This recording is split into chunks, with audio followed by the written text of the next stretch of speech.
excited to know what I would do to find freelance clients if I were to start from zero, then this episode is for you. Hey everyone, it's me, Coach Z, and in this channel, I share everything freelancing. If you're excited to dig in, go smash that like button and let's get started. If I were to start freelancing from scratch, I would first make sure that I am ultra clear with my service. Most of the time, due to excitement, we tend to dive right into finding freelance clients that we tend to skip these three most important things: who to serve, what you actually do, and what you help clients with. So what I would do is to be really clear about who my target client is, what skills do I have that will help them with their urgent needs, and what's with what I do that will actually help them go from point A to point B. So, for me, to start finding freelance clients, I need to be very clear first with my client profile, my service, and the results that I bring to the table.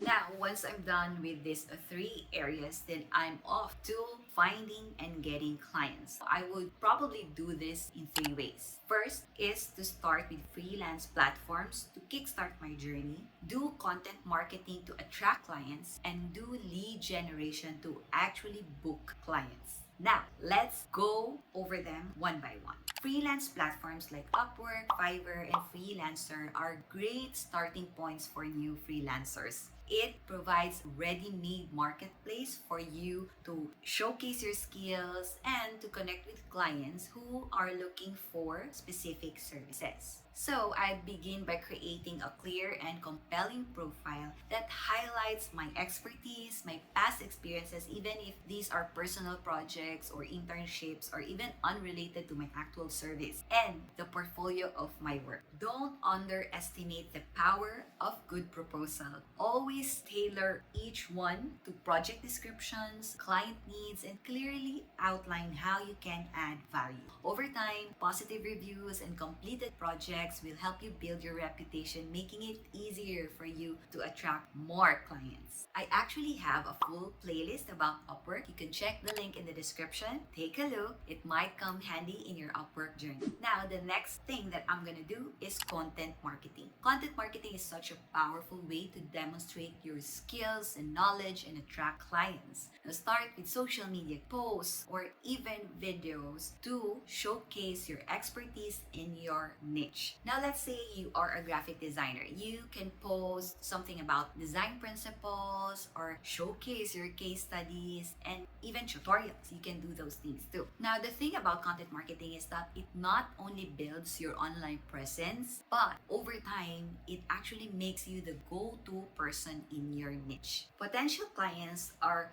most likely to hire someone who they see as knowledgeable and skilled. So if they see that you know what you're talking about, then they get to trust you and eventually ask about your services. Now, before we move on to my next points, let me know if you are getting value from this episode so far, and if you do, please drop the word gold in the comments below. Also, if you are in the stage where you need clear guidance on how to actually build your freelance business and launch it with confidence, then I have a free downloadable for you, the Freelance Business Blueprint. You don't have to go anywhere right now. I'll share more about it at the end of the video, so let's get right to the next thing that I would do if I were to find clients from zero. While freelance platforms and content marketing will get you clients, it's proactive lead generation that will actually make bank for you. So start identifying who your target client is and use tools like LinkedIn, Instagram, online communities to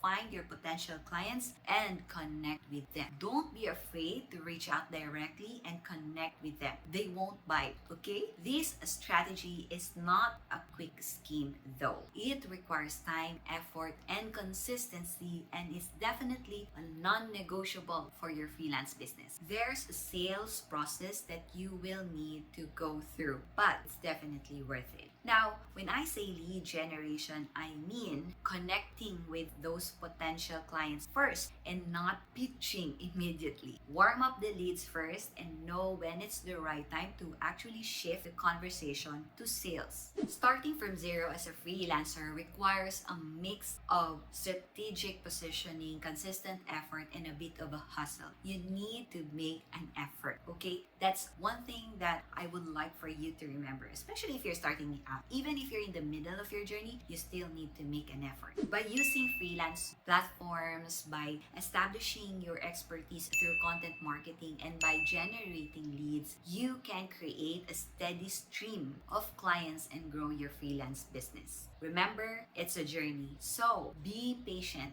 stay persistent, and continuously refine your strategies as you gain more experience. So here are some more key points for you, okay? When starting as a freelancer and finding clients, it's best to avoid some common pitfalls that will hinder your progress or damage your reputation. So here are some tips on what not to do. Do not underprice your services. Do not undervalue your work. Avoid setting rates that are too low in an attempt to get clients. This will lead to being underpaid, obviously, and will attract clients who do not value quality work. Don't overpromise and underdeliver. It's tempting to actually promise that you can deliver more to win a client, but not meeting the expectations of the client will actually hurt your business. Be realistic about your capacity and your time. Taking on too much projects will actually lead to burnout and will lower the quality of your work. Next up, don't be desperate or pushy. Even if you're eager to land clients, don't come across as desperate. It can lead to clients taking advantage of you or questioning your professionalism or capability. Also, avoid being pushy or too aggressive with your sales and marketing tactics. Respect clients' decision-making process. Next up is the one important thing. Do not ignore red flags. Yes, this also applies to freelance clients, not only to your love life.